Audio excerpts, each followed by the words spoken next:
All right, Chelsea fans, welcome back to another episode. That's right, the London is Blue podcast. Hopefully, your favorite Chelsea podcast out there and a part of the Men in Blazers Media Network.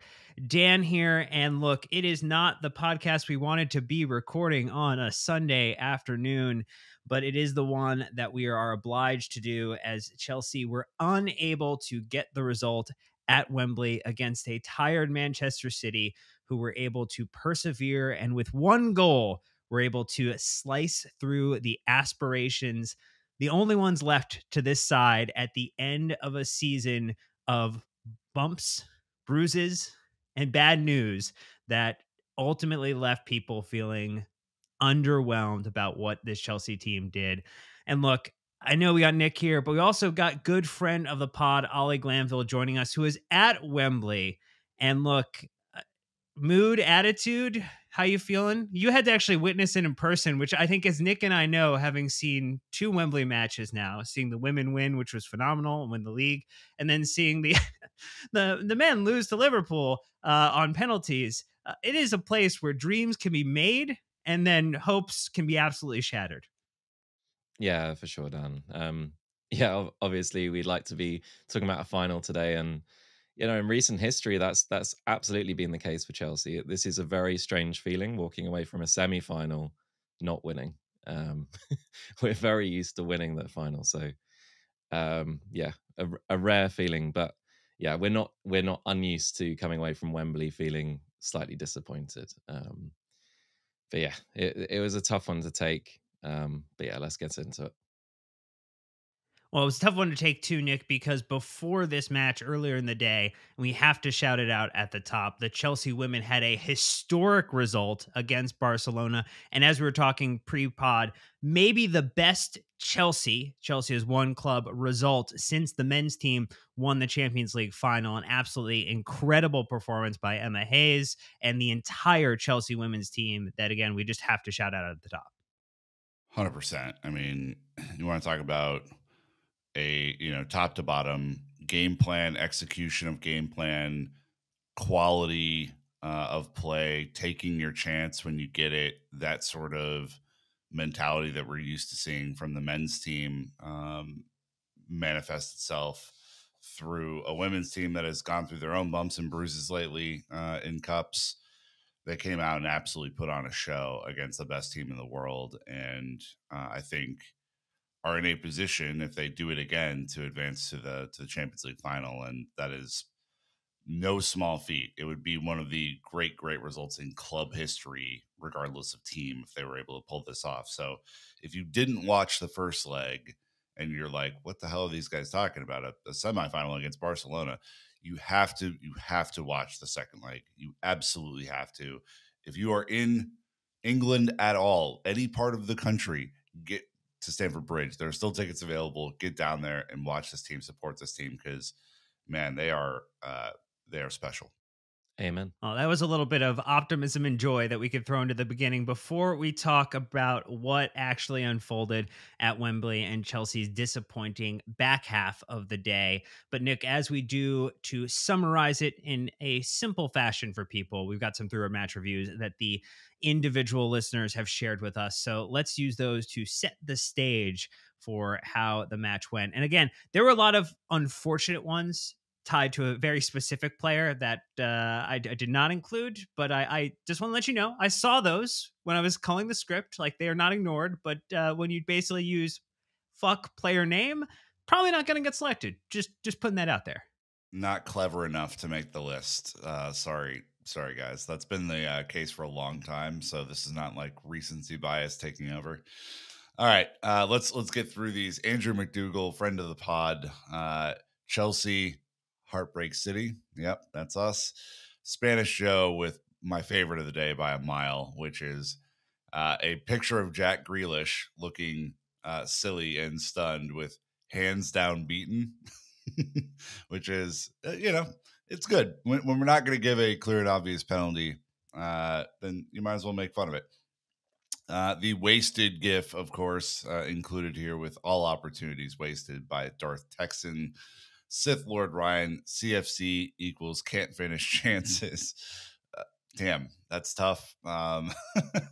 That's really tough. RJ with the Oliver twist, very good as well. And then Clip Show with next season yet question mark. And Ollie, that does lead into yours, so I will redirect your way after we got through those. Yeah, I've got 7 to go. So, we talked about our aspirations being sliced through like a knife, with a massively deflected goal for the third time this season from Man City. But yeah, I've gone with 7 to go.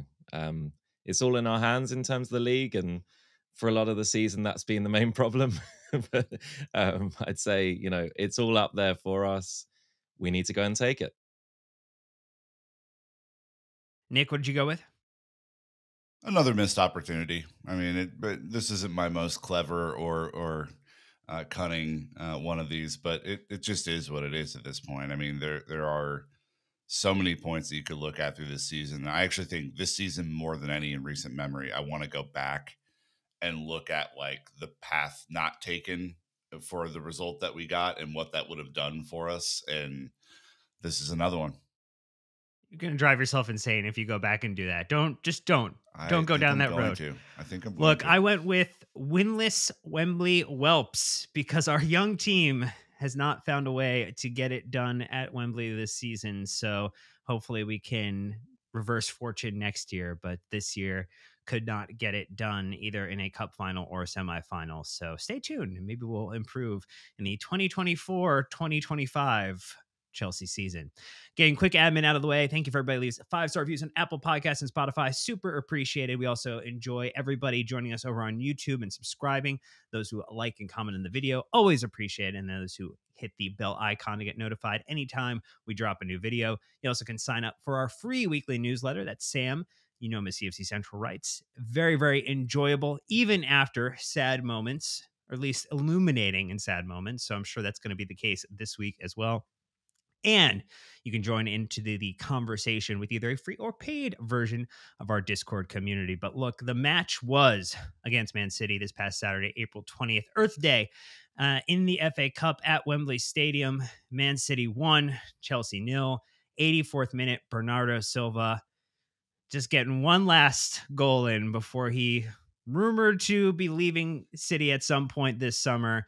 So thanks for that last memory of you, Bernardo. And why don't we go through the lineups here, Nick, to just remind ourselves who Pochettino rolled out on the day, given he had some players unavailable. By some, I mean a full squad. Yeah. Continues to be the case for most of the season, as you'll know. Georgi Petrovic in goal, of course. Malo Gusto resuming his role on the right side. I think there was concern. There's been concern for a long time about his hamstring and how much he could really get up and down. And I think did a decent job for the most part, but again felt the heat of that hamstring later in the game. Trevo and Thiago Silva made up the center backs, and then Marc Cucurella resumed at left back. Enzo back in after taking Monday's game against Everton off. This will be a discussion point for sure. Moises Caicedo as the midfield pivot. And then Madueke gets another start, which is very, very interesting development from a right side perspective with Palmer as the 10. And Gallagher somehow slotted out left again, another tactical decision, which is very interesting. And then Nico Jackson up top. It didn't really play like a 4-2-3-1. It kind of played more like a 4-2-2-2 or like a 4-4-2 at times, because Palmer was a lot more advanced for most of the game than like a traditional number 10, kind of finding the gaps between the midfield and defense. But this is all, just kind of conjecture because it didn't really matter. Axel Disasi came in the 79th minute for Malo Gusto. Mikhailo Mudryk came in at the same time for Noni Madueke. Chilwell comes in the 88th minute for Cucurella, along with Sterling for Enzo. Unused subs, Bettinelli, Badiashile, Gilchrist, Chukwuemeka, and Washington. Well, when we look at the top line stats, it was another day of Chelsea underperforming their XG. Man City had a 0.86 with one goal to the 0 that Chelsea had with a 1.29 expected goal in the day. We had 38% possession to their 62, 10 shots to their 14, 5 on target, though, to their 3. And you look at some of the other ones, we had 11 fouls or 9, but we both had 3 yellow cards apiece. Very interesting there. The Oliver twist in full effect. And then both teams had one big chance, but the difference was Man City took theirs and it went in the back of the net. We did not take ours, and it did not. They had 5 goalkeeper saves to our 2. And then the one random stat, which is unfortunate, but it was 3 and 11. Man City have reached the FA Cup final in consecutive years for a third time, while Chelsea have suffered their 11th elimination from the FA Cup at the semi-final stage, the third most in the competition history, after Everton and Tottenham with 13 and 12 showcase. And that is not an Opta Joe stat I like, Nick. It's very unfortunate. Can I just point this out? Because I love Opta because it's always, I think, in whatever way you're feeling, it makes you feel worse or better. Like, I think that's like it's like Googling WebMD symptoms for the disease with the best SEO, essentially. Like, that's that's how I feel about Opta Joe a lot. This is the well, Jordan never lost in the NBA finals thing. Well, Jordan got eliminated a bunch in the first round. So like, you have to get to the semifinal to be eliminated in the semifinal. And we've gotten there a fucking lot, and we got to the final a lot. And so I just take this with a grain of salt, please, because yes, it sucks that we lost. Yes, Everton and Tottenham are not who you want to be paired with in this statistical category necessarily, but also there are a bunch of teams who have never made a semifinal ever. So there. And I'm going to guess that there was no MPET shithouse moment of the match and a 1-0 loss. No, you do have to fight for one of those, and we didn't really have a moment that really stuck out to me personally. I don't know, Ollie, in the stadium, if there was something that you saw that would resemble a shithouse moment. I'd probably go with Michael Oliver screaming at our players to say it could never have been a corner, and then be preceded by cut to VAR for Jack Grealish, having clearly handled the ball, and then continuing to argue with them afterwards. Obviously, VAR cannot give us a corner, and that's in the rule book. But to kind of swear blind at the players to say there was no touch on it, and to continue to do so after being called up to VAR is quite funny. Yeah, I mean, Jack Grealish, I just love that Grealish. Man. He's doing the angels in the outfield wings. Yeah. I feel like that was a really interesting tactic on the set piece. Okay. Yep. Yeah, it's maybe what the Brentford coach will start teaching when they come in next season at Chelsea. Just, go big and wide, because they're not going to call it on you. But look, we want to get into a lot of conversation here. We're going to talk about those wasted golden opportunity or opportunities, but we're going to do that right after this ad break. So stay tuned. We'll be right back. So it was the chance to rewrite the season's narrative, to completely turn the tide. The 1500 turning point of the season was on the table for us. And Nick, as we had talked about earlier in the week, Chelsea did not take advantage of that turning point and instead decided to turn on the turn and continue not advancing once again. But, I mean, Ollie, you were telling us in the messages heading to the match, heading to Wembley, that the supporters were up for it, that the ground was buzzing, that we were out singing the City support, which is not uncommon in any way, shape, or form when we play their side. But I mean, what was your thought just maybe kind of heading into it on the ground before the match? What was the atmosphere? What was the mood?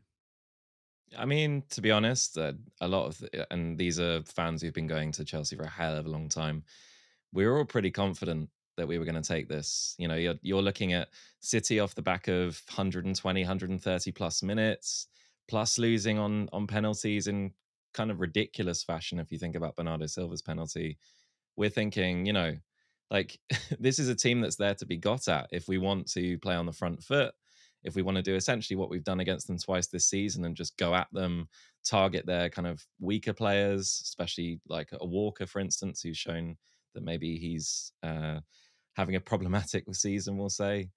And we thought absolutely we could get over the line here. It felt like we were in the ascendancy coming into this after this 6-0.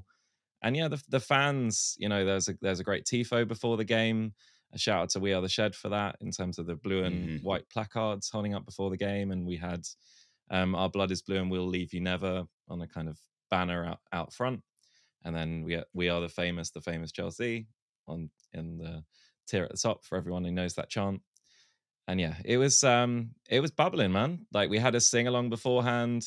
None of the City fans knew the words to their own song, which is kind of peculiar to us, but we outsang them anyway. And yeah, they just it was like playing a husk of a club, and it is like that every season playing City. There's nothing there, no one cares. It's kind of wild, to be honest. So yeah, I think that was the biggest thing, going back to saying what Nick was saying about the missed opportunity. Like losing to a club like that feels more painful because you care more. And that was the tough one, Nick. Yeah, I mean, I just like reporting live from the pub. I think the energy in the pub was good yesterday. I think I every time I go for a big game to the Belfry, which is a really great bar in Kansas City, I have an emergency beer before the game starts just to keep it flying level, and I think that's the right move.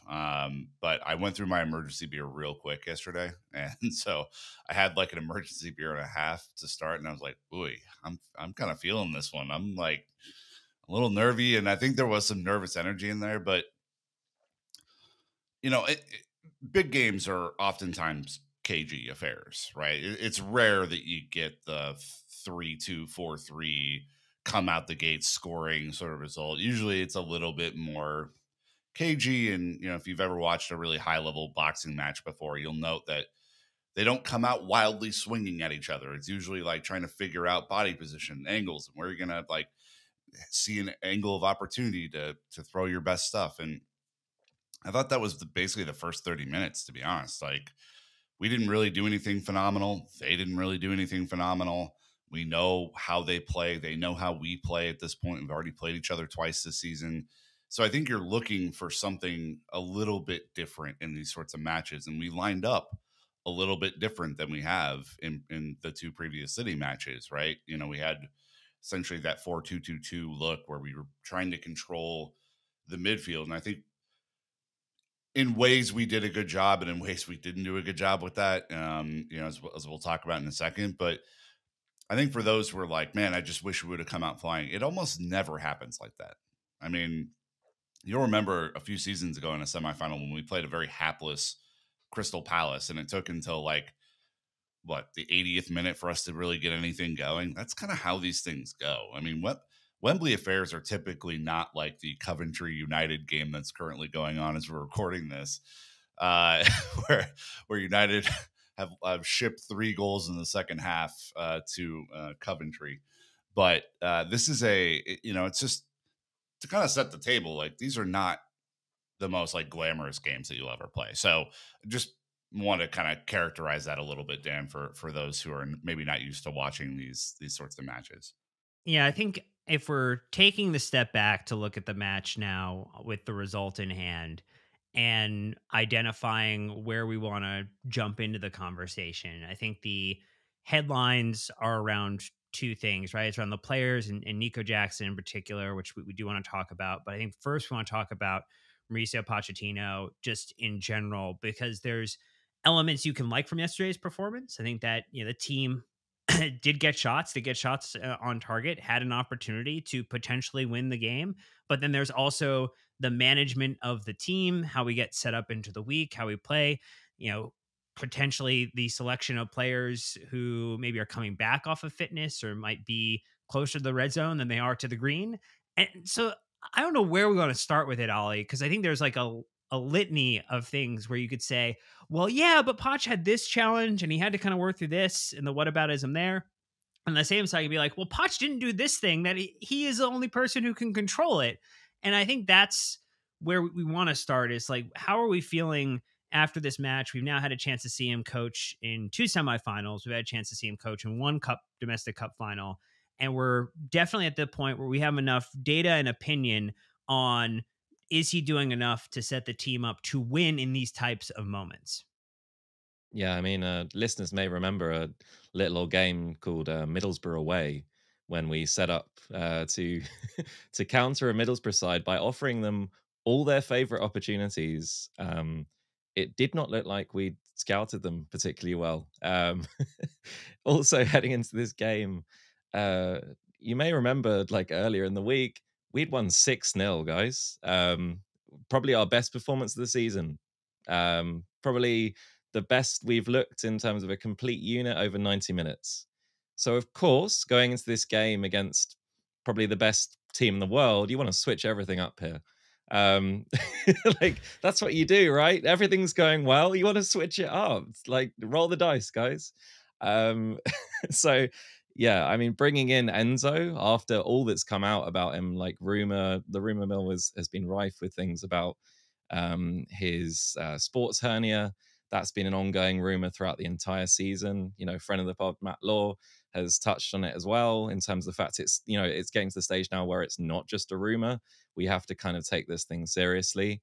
You do not play off or play over or play through a sports hernia. You have to get that thing treated. It's not something you can just play at top level, especially after like not playing well in the last few games, taking a game out or so. This isn't like something you can't take seriously. You can't just bring him in and expect him to play 100%. Couple that with the fact that you have arguably our best midfield performance of the season, not playing Enzo in the 6-0. So of course you want to bring him back in, right? You want to play Connor out of position. You want to make sure that everything we did well has a kind of caveat to it in this game, and we have to find other ways of doing things. So yeah, you may get a slight sense of what I feel about the kind of tactical setup of this game. We'll come on to Nico, but from in the stands, in the stadium, it was so clear from very early on. He was by himself up front. He was 100% of our attack. Noni, for some reason unbeknownst to us, seemed to be told to stay deep. Mallow was even overlapping him. And the same on the left-hand side. You had Connor, who obviously isn't a winger, coming inside, and Cuckoo overlapping him. So we essentially had our main attackers were our fullbacks and Nico Jackson by himself. And what that meant was everything was on Nico Jackson, a 22-year-old forward. He was tasked with spinning all their centre backs, with holding the ball up, with winning headers from, frankly, like AWOL clearances from our goalkeeper. And that, I like, from my point of view, Nick, isn't maybe the way I would have gone about it. No, I mean, one, I see your point about the lineup and just raise you that Wembley's a bigger pitch than Stamford Bridge. There's more area to cover. And so you need, I think, against City, who are the most fit team in the league by a mile and probably the most aggressive team in the league, taking chances, pressing you into mistakes. You need your most fit team against them, right? And so Enzo just simply isn't at this point, right? I would argue that Malo Gusto's hanging on by a thread at this point. Trevo's just back from a season-long injury. Thiago Silva's just back after a few months off. I mean, you start to see like every player in our team, maybe bar Caicedo, Jackson, and Palmer, has gone through either long layoffs where they haven't played due to performance or haven't played due to injury. And that's like, shit, man. That's a huge deal. Second, I understand the tactical angle simply from like limiting City and what we wanted, like how we wanted them to filter the ball in. Like we wanted to make them go wide because you don't, dear God, you don't want De Bruyne on the ball in dangerous areas. Like I understand the concept of what was happening and why they were trying to do this. And so from that point of view, it was a good game plan because they made some chances, but they weren't as lethal as we've seen them be, right? And so I think that was good. But the other side of the Enzo discussion is like it was a huge gamble because you were basically hoping that he would play a couple of balls like he did to Nico in the first half through the lines where Nico was clearly onside and had an open route to goal, and you're going to score that way. Like that was your gamble because he is the one player in midfield who can make that pass. And so that's to Enzo's credit that he is the one player that can make that pass consistently. But otherwise, you're carrying him defensively. I mean, it was so obvious that Connor was not so much a winger as he was like a third auxiliary midfielder who then had to go all the way out to the wing and try and beat any of the quick fullbacks that exist at City, or their three set. I mean, however they kind of stack their center backs and fullbacks, whatever. So all of it to be said, Connor's never beating Kyle Walker in a foot race. I think we all know that. I don't think anyone really is. Nico got close a couple of times, but they're super dynamic and super athletic. And so Pacha's gamble could have paid off if not for some not so great finishing and such. But overall, it was not the sort of dynamic performance that I expected coming out of Monday's result. That's all. And like to your point, Nick, I don't know how you felt watching it in the pub or on TV, but that's kind of the slowest I've seen Rodri play, like the sloppiest I've seen him play in hell Oh, of a long Mhm. time. And when and he Kevin De was Bruyne's isolated too. for sure, like for sure he was, and we could have exploited that, right? Um, and when Kevin De Bruyne's name came up on the board as man the match, there was a collective laugh, like from both Shocking. sets of fans, because Jermaine Genius in the studio or in the co-coms had obviously given it, and he was clearly watching a different game to the rest of us because KDB, his best attempt at an assist was for Nico Jackson on about 10 minutes when he played it into his box, determined to try and give us a goal. So yeah, it was a hell of a strange thing to watch, I have to say. I think some of the other things you mentioned too, Nick. I mean, when you look at Enzo's performance, he had fewer touches on the day than Petrovic or Jackson. So definitely not getting an opportunity to impact the game as much as you would hope, given being a midfielder in general and hopefully being one of the individuals who can dictate what's going on the pitch. And I think the other question that I had when I saw is like, man, we know this City team is super leggy. We know they didn't get the extra day. Pep was complaining about it after the fact. You have players like Mikhailo Mudryk, who are just absolutely a pace menace, who could really go after a very, very tired team, which kind of was the interesting one for me with the Madueke over Mikhailo Mudryk to start the game, because it felt as if that would have been one where, you know what, get at them early before they make the subs and they have the people come in with 30 minutes of go time ready to play, take advantage of that for a 60 and really try to put a stamp on this match. And that was one that kind of caught me off guard in general as it related to like the total, players that were or weren't included in the starting 11. Let me just say this: it should have been Mikhailo for Enzo, not from Madueke, because I have no problem with Madueke playing yesterday. Sterling obviously not fit. He's coming off of an illness. It puts Cole right in the middle where you want him to be. It puts Madueke on the right. It puts Mudryk on the left. I think tactically Mudryk is still not there, and that's pretty obvious. And so I think in a big game he's just maybe not trusted, and that's part of growing up, I suppose. But just say this about Enzo: I respect the hell out of anyone who can battle through injury. There's been rumors that he's been getting pain killing shots. And, I think for anyone who's even come close to having a hernia, it is wildly uncomfortable, if not extraordinarily painful. And so, like, this is not me sandbagging Enzo for not having a great performance. I don't think he had a prayer to have a good performance yesterday. I think he was put in a position to do a lot of running for no real end benefit because we didn't control the ball. We were just clearly happy long ball counterattack merchant sort of stuff yesterday, which is how you beat City. I mean, it's there to be had, but I don't know I'm sure he went to Poch and was like, I need to play this game. But you've also seen Poch at times this season go, no, we're going to sit your ass down for a few matches and let you get to any sort of better state of recovery. And he didn't do that yesterday. And I don't know if it's a price tag thing. I don't know what it is, but like, I respect him for wanting to be there. I don't respect the fact that it was clearly not a sensible choice. That's all. The two other interesting points that we want to talk about with Pochettino, it was the continued use of late subs, watching the match maybe start to fall away, to lose the command that we had of it in the second half, to put ourselves in a position to take advantage of having a fresher group of players to bring on than the City side. And then how he responded post match in relation to the penalty non decision. And so, Ollie, I think the first one probably there was more opinion in the stand with the like, what are we doing? Looking at the clock continue to count up and not seeing any players getting ready, getting warmed up to come in at 60, 65, 70, when maybe there would have been an opportunity to continue to push a very tired City team to the brink. Yeah, I mean, a couple of things. So in the stadium, I think I messaged you guys at halftime, but Alfie Gilchrist came out very early and did like 5 minutes one-to-one coaching with Seb Pochettino, the main fitness coach. So we were like, oh, okay, so Malo's clearly like struggling. You think he's probably going to come on at right back, right? No, it's Axel Disasi who literally warmed up for 10 minutes total.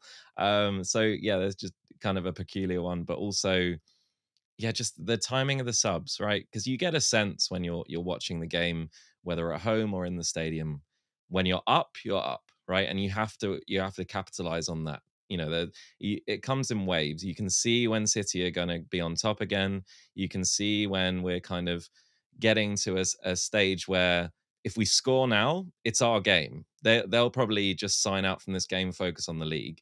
And, that's the moment when Michael Oliver chooses not to point to the spot, really. Like, that's when we were at our apex there. But we could have made subs right then to hurt them. And they were wavering. Like, you could see lots of players on the field. We've touched on Kevin De Bruyne. Bernardo Silva really wasn't as himself, especially after his strange penalty. Rodri, Kevin De Bruyne, and, we've got a player on the bench in Raheem Sterling who has had Kyle Walker on toast in back-to-back games, right? We Yep. know he's not fully fit. We know he's ill. He's got about 20, 30 minutes in him. And when he comes on, he goes up against their left back. Like, as an impact sub, you don't want Kyle Walker coming forward. You want to keep back their right-hand side. Bernardo Silva is probably their most important player right now, with Kevin De Bruyne going in and out of form. Bernardo, it's his last, probably, it would have been his last game at Wembley, right?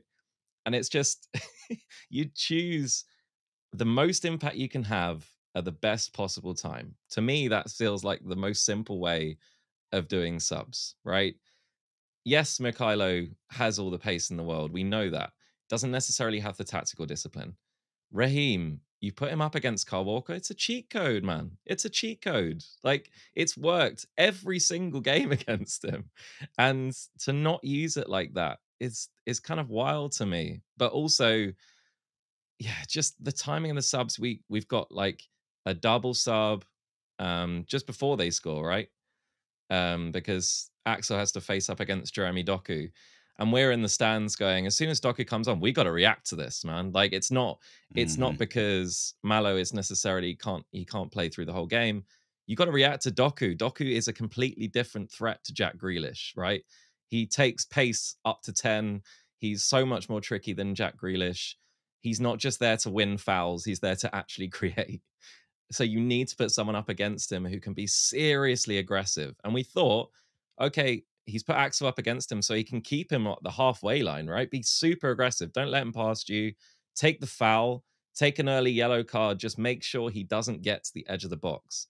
And we continued to defend Jeremy Doku as if he was Jack Grealish. And it was like, it was like, what are we doing here, and then the second set of subs, they were too late, far too late. The game was done. You could see the players were already kind of resigned to it. In the stands, we were feeling it as well. You could see the energy was sapped from the pitch. City were in automaton mode, keep ball, play it out. And they've done that for however many years, right? So the subs, in terms of impact, just weren't what we needed and not at the right time. Yeah, I mean, I think the only thing I'd add to this is like, I've thought about this scenario. If I were a manager, one of the hardest decisions that I think you would have to make is when to stick or twist, right? I think if you were an honest broker about that second half, we did create stuff. Like, there were opportunities in the second half for us to go, at the very least, lead the game, if not win the game straight out with a couple of goals. Obviously, we'll talk about the penalty here in a second. That happens in the second half, and or doesn't happen as it should be stated. And I think, again, I'm not one to give Poch like the most leash, but I think that would be like the only pushback I'd have is that we're not playing. We didn't come out a normal Chelsea second half team. We actually came out and did okay in the second half, and I think largely that's because City were so far below their normal level that they kind of let us screw around a little bit and almost get some chances in. But that would be my most difficult decision. I think when is the key moment? I agree. The first set of subs have to come sooner. The second set of subs have to come sooner, especially once that goal goes in. Like there should have been a sub prepared the minute the goal goes in to go try and change this thing. And I heard the crowd. I heard the crowd trying to like lift these Chelsea boys up and take them forward. And the reaction that I saw just wasn't there. It was like apathetic. Let's pass the ball. Let's try and like keep it. Let's try and dice them open. We've never really diced them open this year. Every time we've scored against them, it's been on the counter. It's been fast.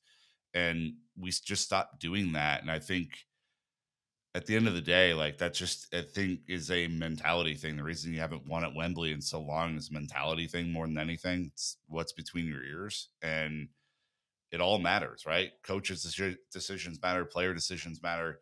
Whether to shoot once you've rounded the goalkeeper matters. Like all that stuff is in there, and it just didn't seem like we were.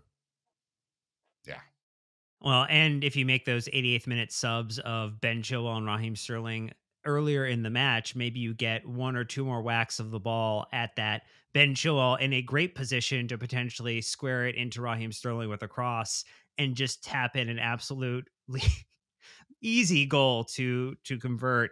And you don't have enough time. You left yourself with only one chance of doing that and not multiple chances. But let's talk about the penalty that was not given, and I think we all agree that when you jump up as a player in a wall and you have an outswinging arm that makes your body bigger, and then you bring it back in and it hits a ball, that should likely be a penalty to anyone who looks at it, not according to the wonderful video assistant referees yesterday, nor to the referee on the pitch. But Pochettino's quote after the game was, I was talking to the referee after Perez, my staff, said it was a penalty. I only said to him, why not go and check the penalty on the TV? I think from what I saw, it was a penalty, but move on. Which is, you got to call out crime when you see it. Like, what are we doing here? And this is the thing about like the identity of a Chelsea manager, and where Pochettino continues to miss the mark for how we need to be talking about this team. We've seen, and I've said this before, and I hate doing it. Like Jurgen Klopp, absolutely hate him. He calls out this shit. He calls out when his team has been screwed. And look, it's an easier thing for him to do it because he gets rewarded. We don't typically get the same reward, but you have to at least put the question out there. And I think, Ollie, to a point maybe you're making, as we also referenced the Coventry United match, there was a much harsher penalty given than the one that looked way more clear cut for Chelsea to be awarded on the day. Yeah, for sure. Like it's just the inconsistency, right, Nick? I mean, in the stadium, it's so clear. There's a deflection. Oh, Like come on. from we're in the top tier of the stands, right? We're so much further away than Michael Oliver, who seems to have a decent view of the game, current from what we can see. And it's so clear that Jack Grealish has handled the ball. It's so clear that the City wall has fallen apart, and Jack Grealish is trying to make himself bigger in order to block it because his immediate colleague next to him has completely crumpled. He's nowhere near it. The shot is on target. It's Cole Palmer. You know it's going to be struck well. And we're told after the game that the player is making himself smaller, that he's making an attempt to bring his hand back behind his body. Now, if you've ever jumped, Dan Dorman, you will know that you lift both your arms to do so, right? No. What you False. don't I do, only lift one, and that's why I'm able to jump so high, Ollie. Come on now. Let's be fair. that's what Jack was doing wrong, right? He would have jumped 8 foot, 9 foot off the ground if he just used one arm, right? But to adopt this kind of this like coat hanger pose, right? And then to be told that he isn't meaning to make himself bigger and block that cross, which is the one thing you do in the wall, by the way, you have to get in the way of it.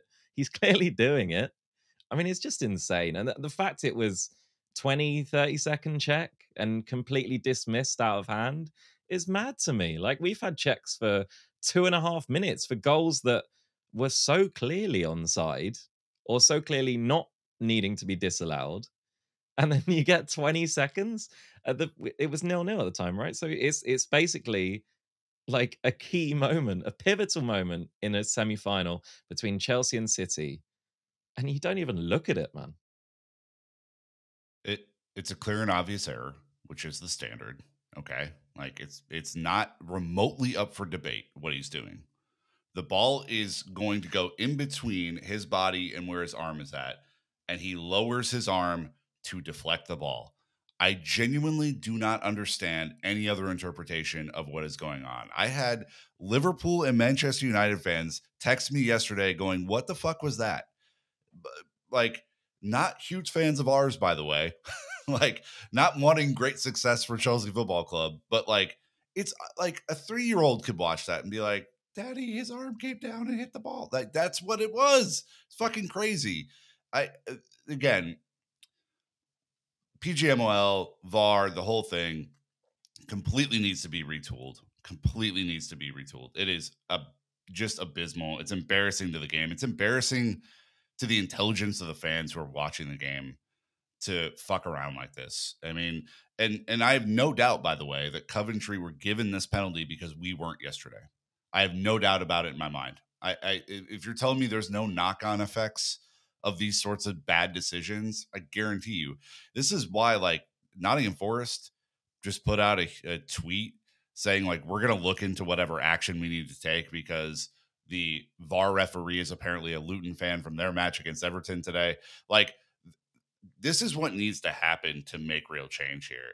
And the last point I'll make on the penalty that should have absolutely been given.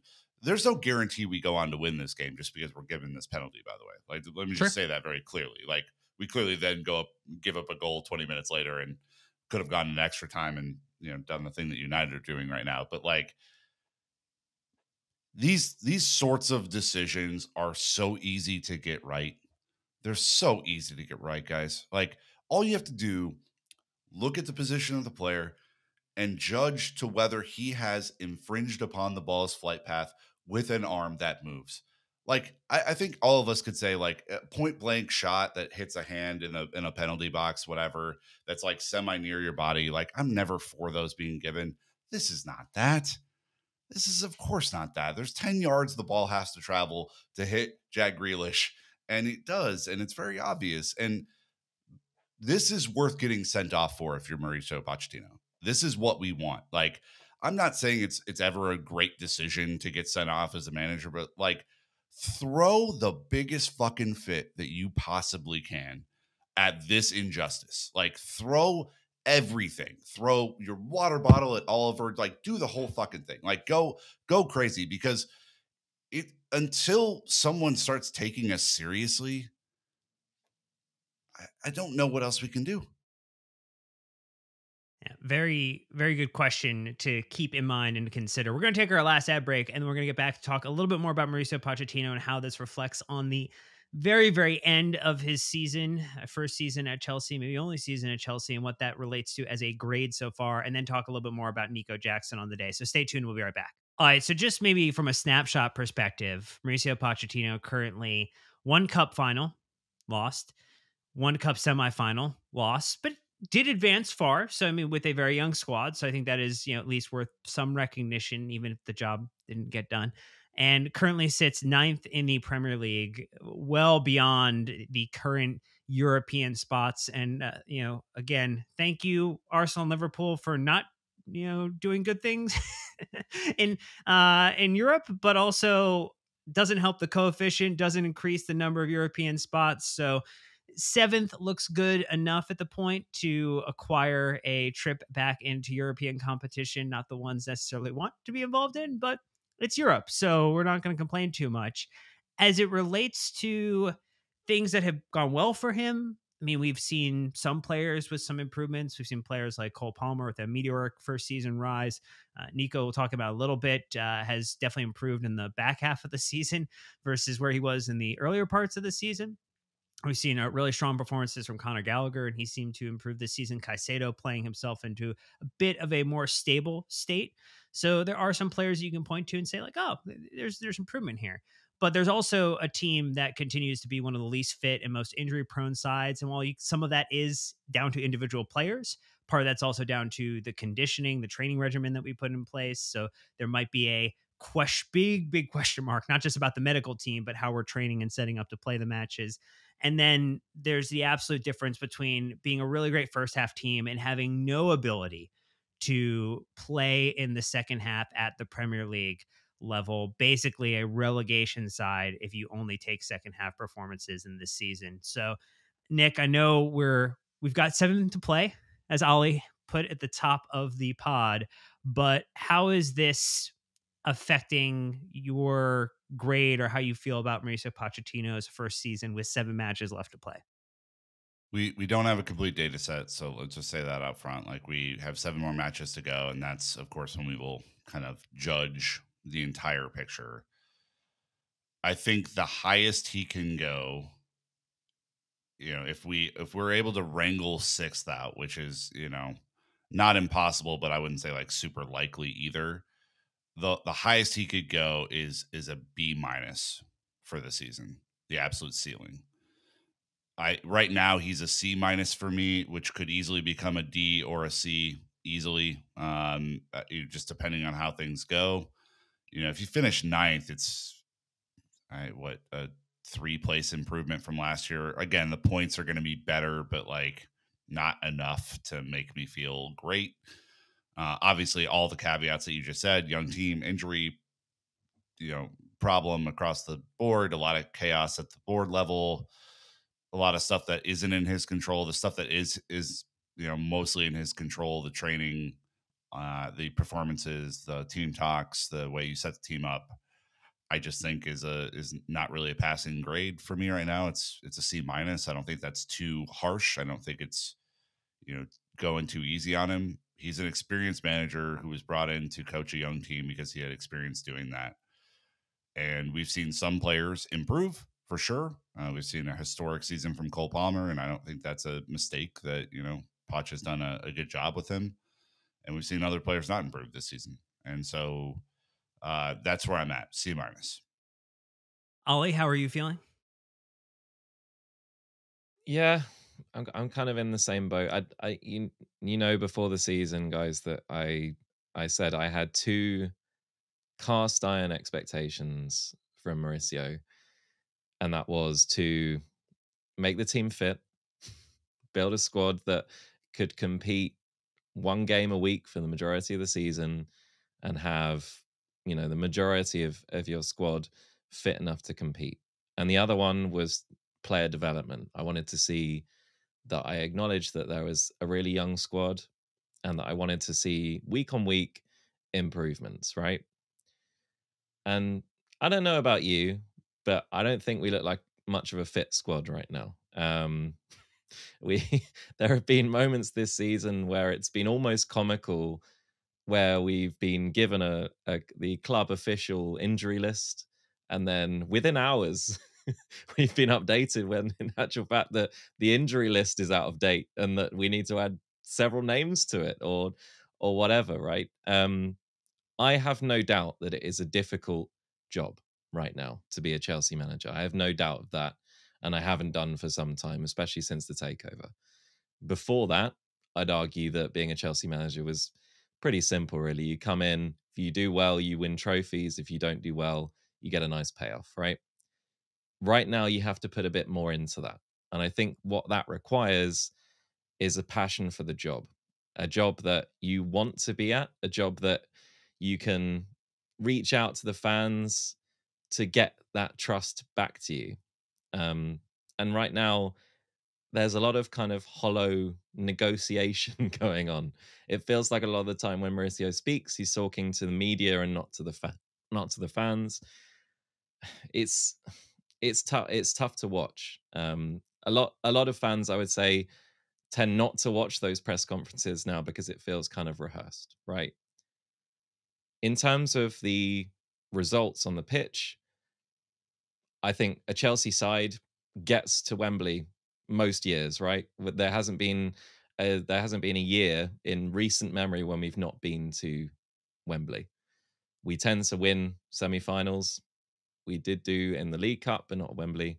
We didn't yesterday. So the kind of issues around that are obvious for everyone all to see. What I want to see going forward in the last 7 games of the season, because we still do have things to play for. Positions are a meaningful thing, especially when they mean qualification. I don't know, going off Matt's pod and what you hear around the club, if we will take the option of a UEFA Conference League, but that's not a reason not to go for a higher position in the Totally. league, right? We cannot continue to finish in the middle of the league. Mediocrity is not a standard we want to accept going forward. And it's not the standard the owners would want either, right? So I think that going into the last 7 games of the season, play your players in a way that suits them best, right? In the tech community, we have ELI 5 sessions, which is basically explain it like I'm 5, right? If you can't adequately dictate to a group of players, for instance, in this case, what your tactical setup means on a day-to-day basis and on a weekly basis, then they're not going to trust that you can adequately communicate those tactics going forward. If the players aren't up to or aren't intelligent enough to understand your master plan, change the master plan, man. You control your controllables. This is what will come on to, Nico Jackson and other players that fans kind of turned on potentially yesterday, especially online, but not necessarily in the stadium. I think you have to play them in a way that most suits them because those are the players you have, right?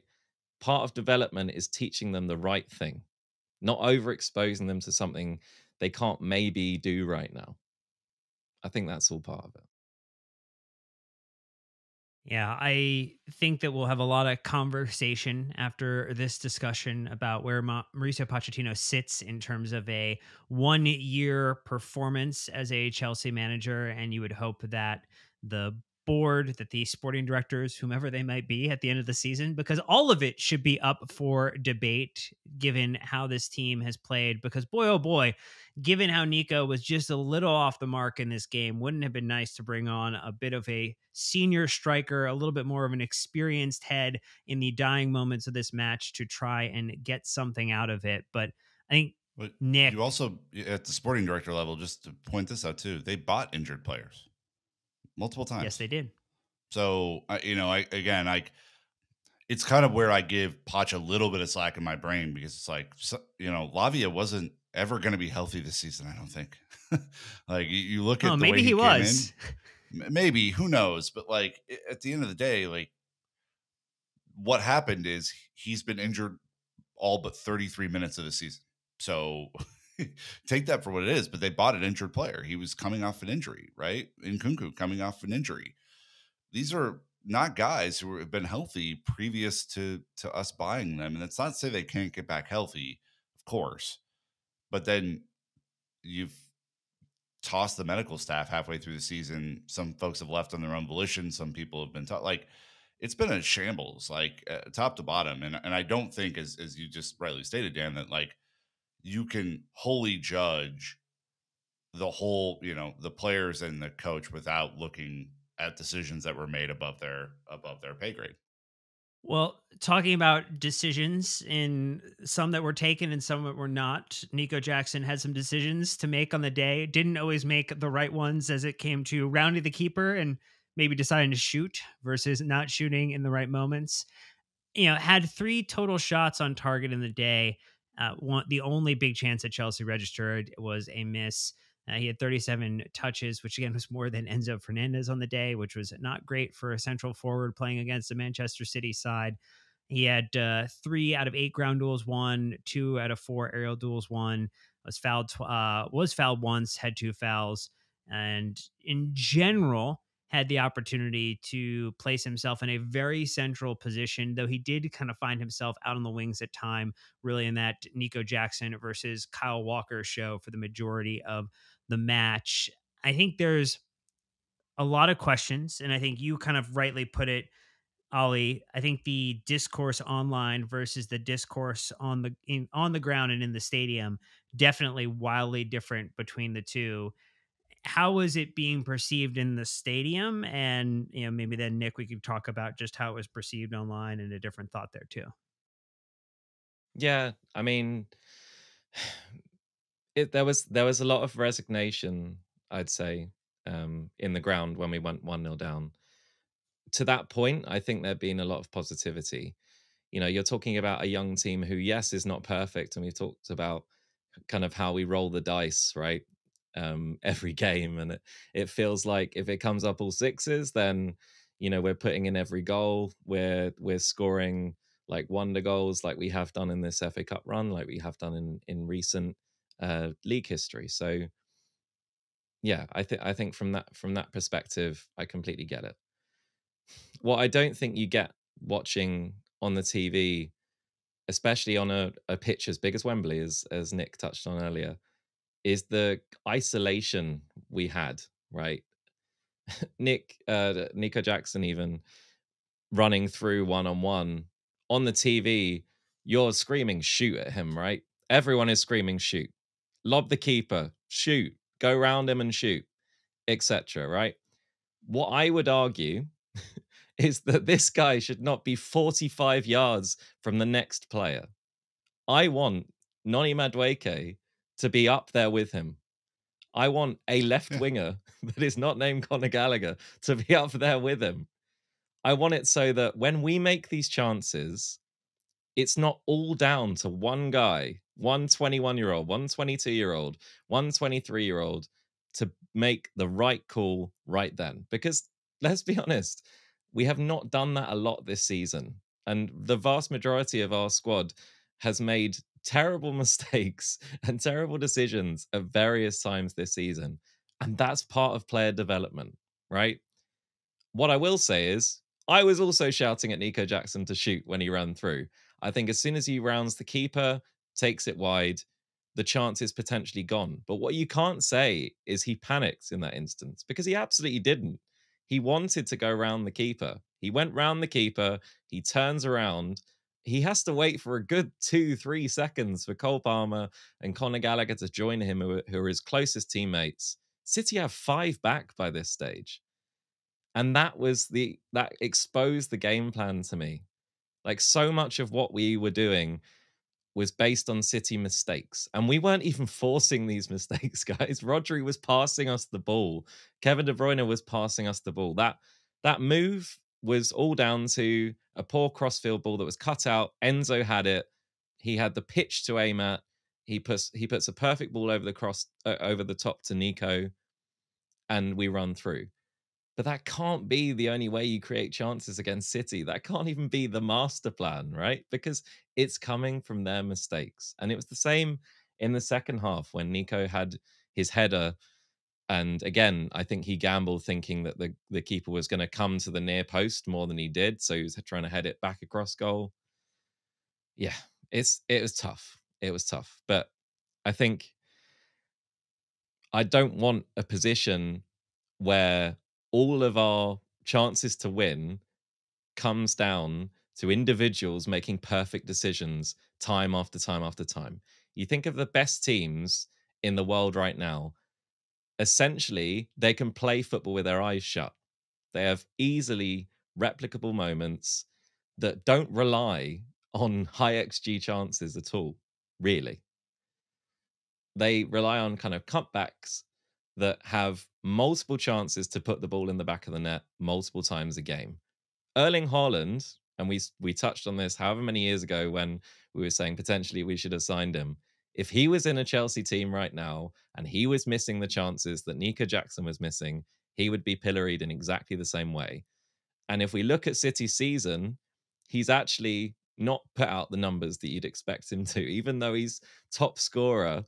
The amount of chances he gets per game, he should be flying away with it. The idea that Cole Palmer is up there with him is crazy, right? So I think we need to kind of slow down in that analysis of, decision making of these young players, because this is them learning right now. And I want it that when we go through on goal, we have the chance to easily put these goals in. I don't want it to be all down to little tiny moments, even in these big games. When you play a team like City, who, as Pep said, were out on their feet even before they even started this game, we had the opportunity to expose them on multiple occasions. And because of this kind of strange passing out from the back pattern, like even in the 91st minute, we were playing it back to Petrovic to start our game, right? It's clearly a tactic that we're working with. And this kind of asking so much of young players and asking them to make the right decisions every single time, I think maybe isn't the way to go. Maybe we need to simplify things just a little bit. Just to add to that, like, if Nico wasn't doing all the hard work to get in position to have the chance, I would understand the anger to be upset. We've seen multiple forwards, some of whom are playing at Roma right now, who didn't do the hard work to get in position and jogged and had 2 touches in a game and all that sort of stuff. I would argue, for those who are upset at Nico, and look, I understand, he didn't take his chances yesterday, and I think that's a fair enough criticism of his performance, because we've seen him make easy things look really hard and hard things those hard things look very easy at times this season. I mean, he beat Walker twice in this game, which is not very easy to do, and Walker looked befuddled by that at times. But if he wasn't doing the hard work, I would definitely understand being upset. He's doing a lot of very, very hard work. He's been our only fit center forward this season, for the entire season. The only times that he's not been around was for AFCON, and because he had yellow carded himself into oblivion. And that's difficult. I think something he's learned from for sure. Yeah, I'm bummed he didn't round the keeper and hit it with his left. He obviously didn't feel very comfortable doing that. Ollie's point is correct. There absolutely has to be a second option there for him to slot the ball over to for an easier angle. 100%. Like, no doubt about it.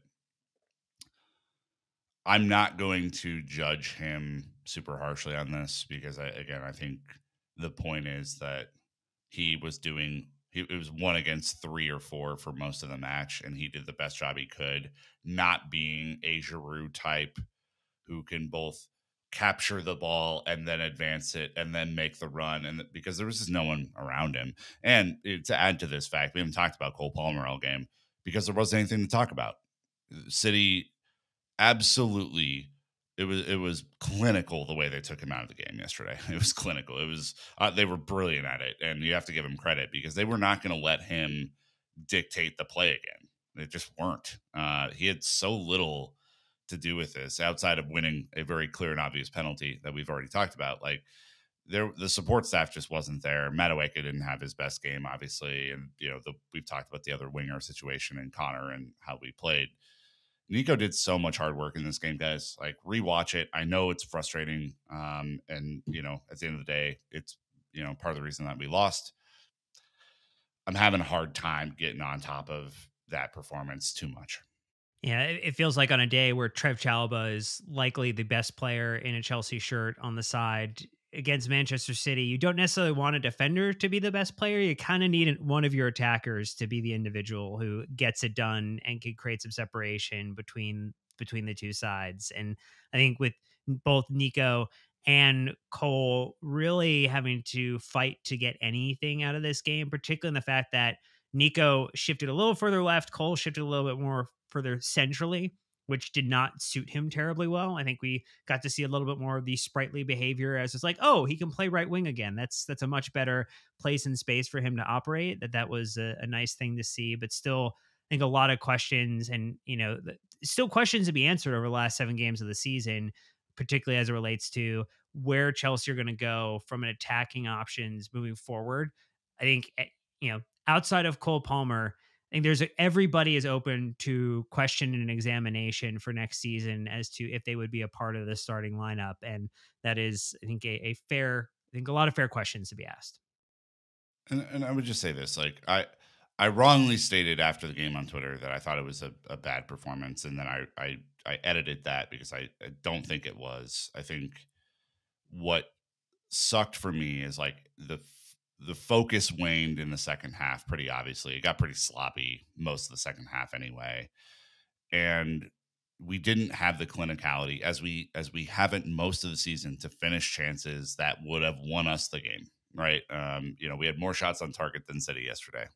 The defense, which is our 90th different center back combination, performed admirably yesterday. I thought Thiago was really good. I thought Trev was really good. And those goals are not on, or the goal they scored is not on either one of those players. This is not, this team has been through so many different shifts and shapes and combinations that I think any of us could forgive, the odd mistake. You're never going to keep City to a clean sheet. So you got to go beat them. You got to go score two. If you know they're going to score, you got to score two. And so when you don't start seeing those chances go in, you don't get the penalty. I think what you mentioned earlier, Ollie, is true, which is like I think there was a resignation that like, okay, even if we get an equalizer, we're going to have to go get a second one. That feels like a lot of work, and it was at the end of the day, it was too much. We are simply not as good as they are, and you have to play perfect like we did in Porto a few years ago, not that long ago, to beat them. And we haven't played perfect against them this season. We've played good enough to get a couple of draws, and we maybe could have taken this to penalties today, but then what? So I think just looking back on it, hand up accountability for me. I think I was a little emotional in the aftermath of that, and it's an emotional game. So Yeah, I mean, to So your point, as Nick. I was gonna say one thing as we round this out too, we will talk about Thiago Silva here in just a second too, because I think there's a couple things we want to get into. But go ahead, Ollie.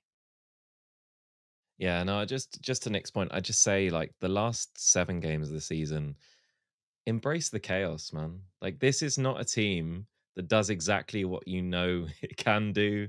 It has varying fluctuations. Put your best, most threatening players in their favorite positions and let them work, man. Like these players have quality.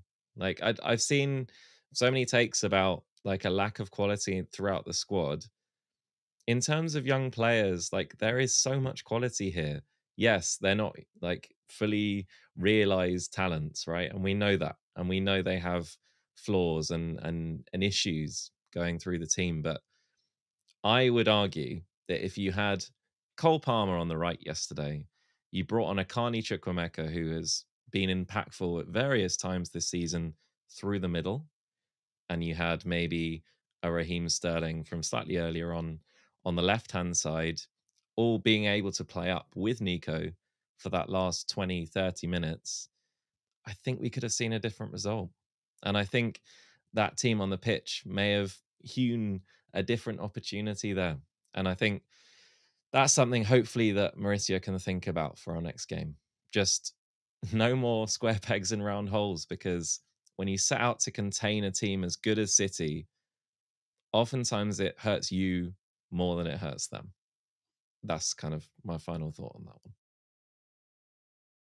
Speaking of final thoughts, there were comments from Thiago Silva after the match talking about my 4 years here were very good. It's rare to see players in a high level in the Premier League at 39 years of age. It seemed like it was a goodbye to the Premier League, a goodbye to England, and a goodbye, at least an early goodbye, to the Chelsea supporters on the day. I think we've seen good Thiago, we've seen bad Thiago, we've seen mostly good. I think particularly in the run up to the Champions League final and the experience that he's been able to provide, even though the game seemingly has gotten a little beyond him at this point, to be a constant week in, week out starter, still has been in general a positive influence on the team. And I think a great individual to see wearing Chelsea blue for as long as he did, when everybody thought, oh, he'll be here for a year. 4 years later, and he's still as a part of Chelsea. It's absolutely crazy to think about, Nick, that we've built a connection so quickly with him as a group of supporters. But it feels like there's going to be, hopefully a good opportunity to send him off in the right way between now and the end of the season. Yeah, I mean, he was clearly upset at the end of the game, and I think it's like that acknowledgement that Father Time is undefeated, right? I mean, this is a guy who has kept Father Time at bay for a really long time, and I think it's a credit to the way that he has evolved his game as he advanced in age to be a little bit more thoughtful and to position himself better. And look, man, we have young fit center backs who are having trouble in the league, let alone a guy whose legs are clearly not up to the kind of the immense back and forth physicality of Premier League football. I think one of Thomas Tuchel's great innovations at Chelsea was figuring out a way to protect him and bring out the best in him while limiting the opportunity to get at him, right? In that sweeper role that he was playing. He was essentially a kind of either third midfielder or third center back for most of that time under Tuchel. And I think it really helped spell him in a lot of different ways. When you put him in a four that's in this game protected by Mark Cucurella, it's not, it's a different job, right? You don't have Rudiger next to you. You have Mark Cucurella. And I think that's a pretty big,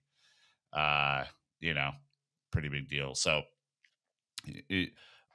whatever happens, I really hope Chelsea Football Club figure out a way to keep him around. I don't know if that's in a coaching role or if that's in a development role or if that's as a envoy to Brazil as a way to figure out who the next young talent coming out of Brazil is. But keep him around. I mean, for all the grief that Bel Silva's tweets cause, I think he's obviously a role model for so many, and he's been such a model professional, regardless of what you've thought of his play on the field the last year or so. I think it would be silly and stupid and a massive own goal if we don't figure out a way to keep him.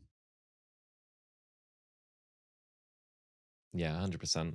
I think when you're thinking of a kind of like a football professional, like Thiago is right up there. He's probably one of our best free signings ever, if not the best in recent history.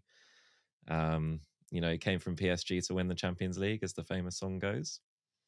And yeah, that like in the last week or so, we've utilized him in a way that is exactly how I wanted us to use Thiago this season. Sparingly for the big moments, utilizing what's best about him, utilizing his leadership. You saw that lovely moment with Alfie Gilchrist where he wheels away with his first Chelsea goal, and the first guy who's there is Thiago Silva to congratulate him. Right, he runs from the halfway line to say, this is the standard now. This is, drink this in, and this is what you take forward with you. That's what I wanted Thiago to be, like the old stager, the guy coming in when you really need a big performance, but used sparingly, not played 3 times a week, played to excess. Like, these things matter, and the fans are going to give him a brilliant send off in our last home game of the season. I know we've got some really great displays planned for him, and obviously his name is sung loud and clear at Stamford Bridge every single game, whether he plays or not, right? And he's always the last off the pitch, clapping all 4 stands. So yeah, I'm sure he'll go the right way with the fans, but the club need to utilize him in a way, as you say, Nick. Like, if we can get him to get his coaching badges at Cobham, brilliant. If we can get him as an ambassadorial role, great. But yeah, don't let it go to waste, is what I'd say, because that connection with the fans is something you should really cherish. Particularly at a time when connection between facets of the club and the supporters is not as good as it should be, not as solid as a relationship as it has been in the past. Any way to build that connection, maintain it, or strengthen it in any capacity is a good thing to do. As we round out this episode, though, we have to acknowledge the fact that City do now have a combatant And it is not Coventry City, unfortunately, as we were Boo. watching it as we've been recording with one eye. A 3-3 match that ended in extra time level, even though there was another offside decision, which seems highly questionable. And Coventry could not get it done in penalties, losing 4-2 in the shootout. So Manchester United continue to be the luckiest team in England this season, advancing to an FA Cup final against Manchester City, where unfortunately, if you're thinking about who you have to root for, it is Manchester City, because we do not need United winning the FA Cup. We do not Nope. need United blocking us out of a European spot. And it's just disgusting, whatever way you slice it. It is not a delicious morsel in any capacity. It is absolute dog shit. Yeah, it's gross, man. So for those who were maybe not watching it, Coventry had a very dubious offside given against them for a goal in the 120th minute. We were recording the entire match basically, and all accounts, all journalists saying that Coventry really took it to United on the way out, and United looked pretty hapless in the extra time, and so no justice, never. It's just the luckiest team. I genuinely can't wait till United's luck runs out, because it's going to be absolutely hilarious. Oh, I think anything that keeps Aaron Ten Hag another season at Manchester United is maybe a good thing. Whether it can't be a cup win, not outside of the cup win. So as long as he can maintain a handover to next season, let's keep that going, because there's no way they can have this much luck over 2 seasons. They just can't.